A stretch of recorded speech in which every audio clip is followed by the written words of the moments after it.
મિત્રો આપણે ગયા પીરિયડમાં પ્રેરકત્વ વિશે જોયું હતું અને પ્રેરકત્વના જે બે પ્રકારો છે, અનન્ય પ્રેરકત્વ અને આત્મ પ્રેરકત્વ. તો આપણે એ અનન્ય પ્રેરકત્વ વિશે તો જોયું. તો હવે ત્યારબાદ જે બીજો પ્રકાર છે આત્મ પ્રેરકત્વ. આત્મ પ્રેરકત્વ એટલે શું કે કોઈ એક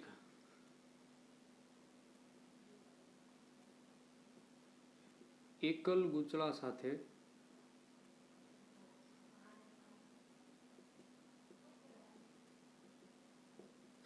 સંકળાયેલ પ્રવાહમાં ફેરફાર કરતા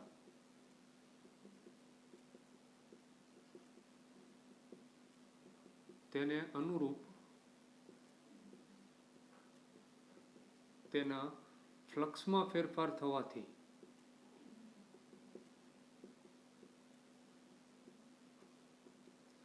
ઉત્પન્ન થતા EMF ને આત્મ પ્રેરકત્વ કહે છે. ફરીવાર, જે આત્મ પ્રેરકત્વ એટલે શું કે માનો કે કોઈ એક સિંગલ ગૂંચળું હોય, માનો કે એક જ, અને એ ગૂંચળા સાથે સંકળાયેલ આપણે એને અનુરૂપ પ્રવાહમાં ફેરફાર કરીએ તો એના કારણે એ જે ગૂંચળા સાથે સંકળાયેલ ચુંબકીય ફ્લક્સમાં ફેરફાર થાય અને એ ફેરફાર થવાથી ઉત્પન્ન થતા EMF ને આપણે આત્મ પ્રેરકત્વ કહીશું. માનો કે આપણે કોઈ એક N આંટાવાળો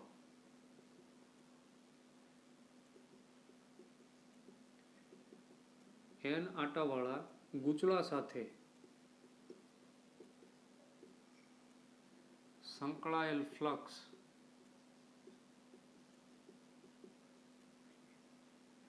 એ તેમાંથી પ્રેરિત થતા પ્રવાહના સમપ્રમાણમાં હોય છે.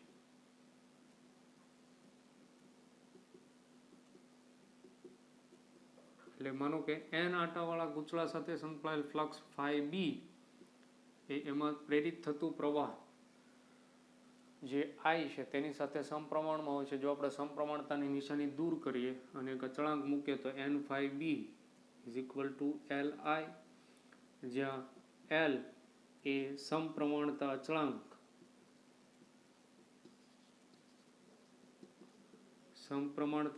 અથવા તો એને આત્મ પ્રેરકત્વ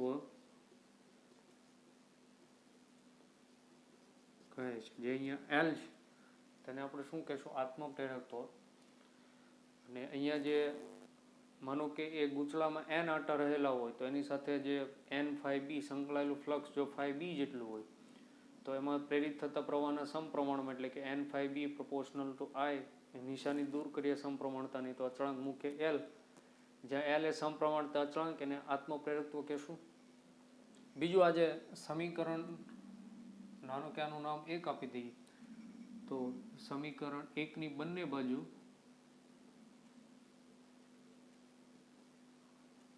સમયની સાપેક્ષ વિકલન લેતા સમયની સાપેક્ષે વિકલન લઈએ તો અહીંયા N છે તે અચળ, એટલે કે ∂φB/∂t અહીંયા L અચળ ∂I/∂t સમયની સાપેક્ષે પ્રથમ વિકલન લેતા. હવે અહીંયા ∂φB/∂t N∇φB/∂t એ ફેરેડેના નિયમ મુજબ, એટલે કે ફેરેડેના નિયમ મુજબ N∇φB/∂t એટલે કે ગૂંચળા સાથે સંકળાયેલ ચુંબકીય ફ્લક્સમાં સમયની સાથે ફેરફાર થાય તે આપણને EMF આપે. એટલે ફેરેડેના નિયમ મુજબ આપણે જોયું હતું તે E જેટલું મૂલ્ય આપશે અને એ દિશા એ જે છે તે ચુંબકીય ફ્લક્સ જે દિશામાં ઉત્પન્ન થાય તેનો વિરોધ કરતી દિશામાં, એટલે કે અહીંયા આપણે ઋણ નિશાની મૂકશું. તો એનો અર્થ એ કે N∇φB/∂t ની જગ્યાએ આપણે EMF મૂકશું L ∂I/∂t, એટલે કે આપણને જે E નું મૂલ્ય મળશે -L ∂I/∂t. અને જે કહેશું આપણે સમીકરણ નંબર 2, એટલે કે અહીંયા જે પ્રેરિત થતું EMF -L ∂I/∂t, એટલે કે આત્મ પ્રેરકત્વ અને EMF વચ્ચેનો સંબંધ. અહીંયા જે ∂I/∂t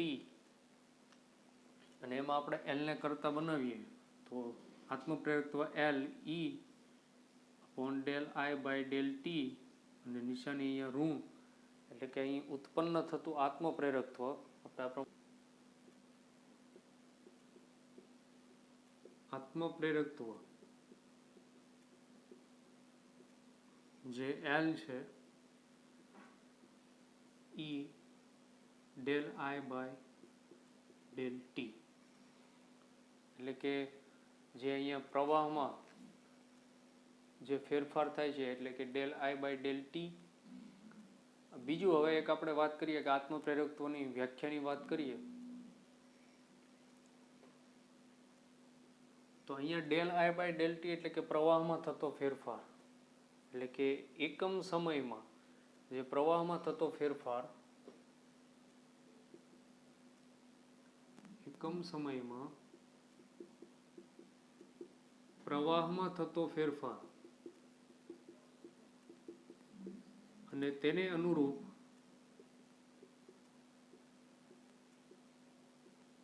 ગૂંચળાના ચુંબકીય ફ્લક્સમાં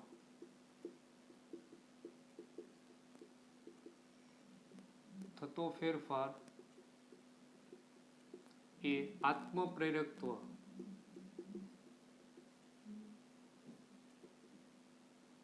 એટલે કે આત્મપ્રેરકત્વ આપે છે. તો આત્મપ્રેરકત્વનું મૂલ્ય એકમ સમયમાં પ્રવાહમાં થતો ફેરફાર તેને અનુરૂપ ગૂંચળાના ચુંબકીય ફ્લક્સમાં થતો ફેરફાર એ આત્મપ્રેરકત્વ આપે. એટલે કે માનો કે આપણે del I by del T જે પ્રવાહમાં થતો ફેરફાર માનો કે એક એકમ જેટલો લઈ લઈએ તો L is equal to E del I by del ટીની જગ્યાએ એક, એટલે કે L is equal to minus E, એટલે કે ગૂંચળાના ચુંબકીય ફ્લક્સમાં થતો ફેરફારનું મૂલ્ય એ આત્મપ્રેરકત્વનું મૂલ્ય આપે છે. તો આ વાત થઈ આત્મપ્રેરકત્વની વ્યાખ્યાની. અને બીજું હવે જો આપણે એકમની વાત કરીએ તો એકમ આપણે જેમ અનન્ય પ્રેરકત્વમાં હતો તેમ હેનરી, ઓમેગા ઇન્ટુ સેકન્ડ પણ આપણે અથવામાં લખી શકીએ, ઓમેગા ઇન્ટુ સેકન્ડ. આ એકમની વાત. પારિમાણિક સૂત્રની જો વાત કરીએ તો M1 L2 T minus 2 A minus 2 એ વાત થઈ ગઈ પારિમાણિક સૂત્રની. અને એકમ જે છે તે જે અનન્ય પ્રેરકત્વનો હતો એ જ હેનરી, અને બીજું આપણે લખી શકીએ તો ઓહમ ઇન્ટુ સેકન્ડ. હવે બીજું આપણે એ જોઈએ કે કોઈ એક માનો કે કોઈ સોલેનોઇડ છે, તે સોલેનોઇડ સાથે જે આત્મપ્રેરકત્વ સંકળાયેલું છે તે આપણે જોઈએ. સોલેનોઇડ સાથે સંકળાયેલ આત્મપ્રેરકત્વ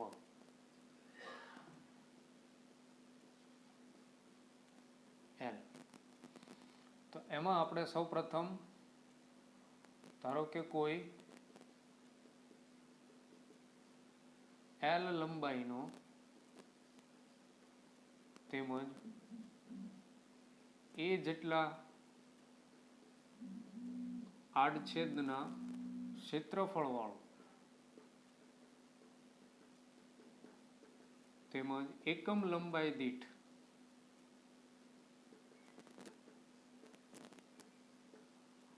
આટાની સંખ્યા સ્મોલ n હોય તેવા સોલેનોઇડનું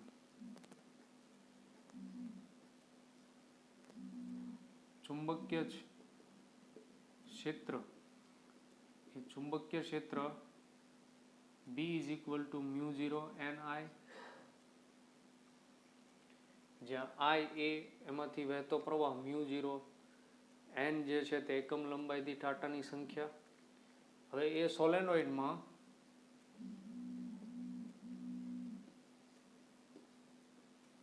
સંકળાયેલ ફ્લક્સની વાત કરીએ તો સંકળાયેલ ફ્લક્સ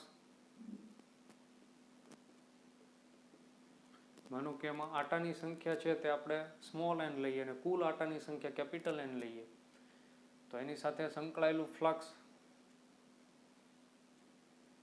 તે n phi b, માનો કે n છે તે આટાની સંખ્યા, એની સાથે સંકળાયેલ flux phi b is equal two જે ફ્લક્સ છે તે b ડોટ a છે તે capital N, n phi b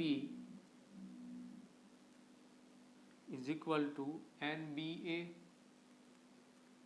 જ્યાં એ 8 છેદનું ક્ષેત્રફળ છે. હવે આટાની સંખ્યા, માનો કે એકમ લંબાઈ દીઠ જે આટાની સંખ્યા છે તે સ્મોલ n, સોલેનોઇડની લંબાઈ સ્મોલ l જેટલી, તો એ આટાની સંખ્યા B ડોટ A, જ્યાં એ ક્ષેત્રફળ છે, B એ એની સાથે જે સંકળાયેલ ચુંબકીય ક્ષેત્ર, B નું મૂલ્ય જે μ0 ni તે આપણે મૂકીએ તો nl into μ0 ni into A, એટલે કે μ0 n into n square li A, જે આપણને શું મળ્યું? સોલેનોઇડ સાથે સંકળાયેલ ચુંબકીય ફ્લક્સ, એવું સોલેનોઇડ કે જેમાં આટાની સંખ્યા છે તે કેપિટલ N જેટલી છે. હવે એ સોલેનોઇડ સાથે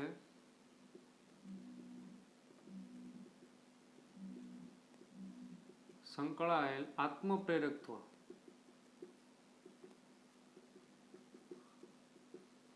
એ આત્મપ્રેરકત્વ જે L ની વાત કરીએ એટલે કે n phi b upon I. હવે n phi b is equal to μ0 n square li a upon I cancel, એટલે કે μ0 n square la, જે સોલેનોઇડ સાથે સંકળાયેલ આત્મપ્રેરકત્વ છે. ફરીવાર, માનો કે કોઈ એક આપણે એવું સોલેનોઇડ લઈએ કે જે સોલેનોઇડની લંબાઈ સ્મોલ l જેટલી અને એ જેટલા 8 છેદનું ક્ષેત્રફળ વાળો તેમજ એકમ લંબાઈ દીઠ આટાની સંખ્યા n હોય તેવા સોલેનોઇડ સાથે સંકળાયેલ ચુંબકીય ક્ષેત્ર B is equal to μ0 ni. હવે જો એની સાથે એ સોલેનોઇડ સાથે સંકળાયેલ ફ્લક્સની વાત કરીએ અને માનો કે સોલેનોઇડમાં જે આટાની સંખ્યા છે તે કેપિટલ N જેટલી હોય તો n phi b is equal to NBA. હવે એ n phi b is equal to NBA, જ્યાં n એ કુલ આટાની સંખ્યા છે, તો એકમ લંબાઈ દીઠ જે આટાની સંખ્યા સ્મોલ n જેટલી અને કુલ લંબાઈ l જેટલી હોય તો બંનેનો ગુણાકાર કરો તો તમને કુલ આટાની સંખ્યા એટલે કે NL BA, B ની વેલ્યુ આપણે μ0 ni મૂકશું તો આપણને જે સંકળાયેલ flux n phi b is equal to μ0 n square li a મળશે. અને બીજું સોલેનોઇડ સાથે સંકળાયેલ આત્મપ્રેરકત્વ એ L is equal to n phi b upon I, એટલે કે μ0 n square li a upon I cancel, એટલે કે આપણને જે સોલેનોઇડ સાથે સંકળાયેલ આત્મપ્રેરકત્વ L is equal to μ0 n square la જેટલું મળશે. તો આ વાત થઈ સોલેનોઇડમાં જે ઉત્પન્ન થતું આત્મપ્રેરકત્વ. હવે બીજી એક વાત કરીએ કે જે આત્મપ્રેરકત્વનો એકમ જે હેનરી છે, તો એ હેનરીને આપણે કઈ રીતના વ્યાખ્યાયિત કરશું અથવા તો એક હેનરી કોને. હવે બીજી એક આપણે અહીંયા વાત કરીએ કે જે સોલેનોઇડ સાથે સંકળાયેલ આત્મપ્રેરકત્વ L is equal to μ0 n square la છે, એ માનો કે આ સોલેનોઇડના ગર્ભમાં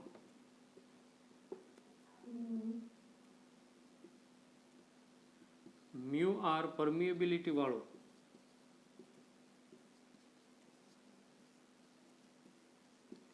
દ્રવ્ય ભરવામાં આવે તો હવે જે આત્મપ્રેરકત્વનું મૂલ્ય થશે તે આત્મપ્રેરકત્વ L is equal to μ0 μr n square la જેટલું એ આત્મપ્રેરકત્વનું મૂલ્ય થશે. હવે બીજી એક વાત કરીએ કે જે આત્મપ્રેરકત્વનો એકમ જે હેનરી છે તે હેનરીની વ્યાખ્યા જોઈએ આપણે. જે આત્મપ્રેરકત્વનો જે એકમ છે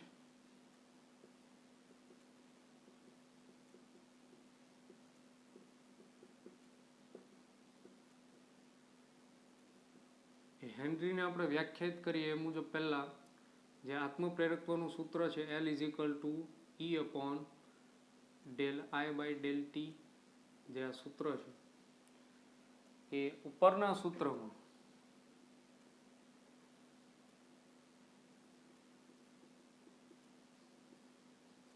ગૂંચળા સાથે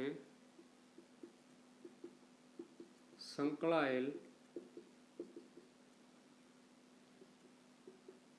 પ્રવાહનો ફેરફારનો દર 1 એમ્પિયર પર સેકન્ડ જેટલો હોય ત્યારે ઉત્પન્ન થતું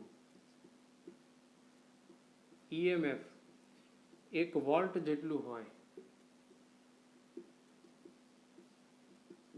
ત્યારે ઉત્પન્ન થતા આત્મપ્રેરકત્વને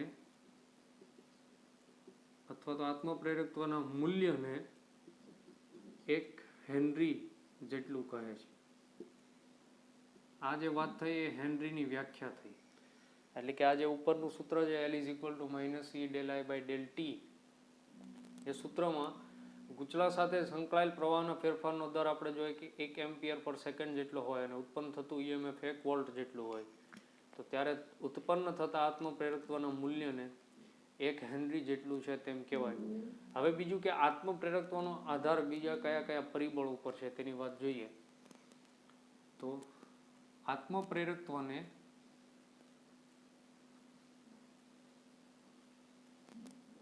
અસર કરતા પરિબળો, એ આપણે પરિબળોની જો વાત કરીએ તો પહેલું ગૂંચળાનું પરિમાણ, બીજું ગૂંચળાનો આકાર, તેમજ આટાની સંખ્યા એમાં કેટલી છે એના ઉપર આધાર રહેશે. અને ત્રીજું ગૂંચળા સાથે સંકળાયેલ ચુંબકીય ફ્લક્સ પર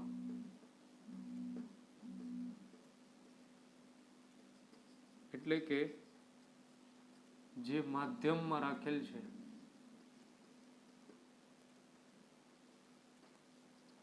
તેના પર, એટલે કે એ માધ્યમ જેમ જેમ બદલાય તેમ એની સાથે સંકળાયેલ ચુંબકીય ફ્લક્સ બદલાય, કે એના ઉપર ખાસ આધાર રાખશે. એટલે કે 3 વસ્તુ પર આત્મપ્રેરકત્વને અસર કરતા પરિબળ, એમાં પહેલું ગૂંચળાનું પરિમાણ, બીજું ગૂંચળાનો આકાર તેમજ આટાની સંખ્યા, અને ત્રીજો ગૂંચળા સાથે સંકળાયેલ ચુંબકીય ફ્લક્સ પર એટલે કે જે માધ્યમમાં રાખેલ છે તેના પર ખાસ કરીને આત્મપ્રેરકત્વનો આધાર છે.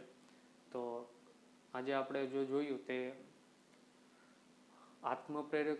આત્મપ્રેરકત્વની જે આપણે વ્યાખ્યા જોઈએ, આત્મપ્રેરકત્વના એકમ, પારિમાણિક સૂત્ર, ત્યારબાદ એક સોલેનોઇડ સાથે સંકળાયેલ આત્મપ્રેરકત્વનું મૂલ્ય મેળવ્યું, ત્યારબાદ જે આત્મપ્રેરકત્વનો એકમ જે હેનરી છે એ આપણે વ્યાખ્યાયિત કરો, તેમજ આત્મપ્રેરકત્વને અસર કરતા પરિબળો એના વિશે જોયું.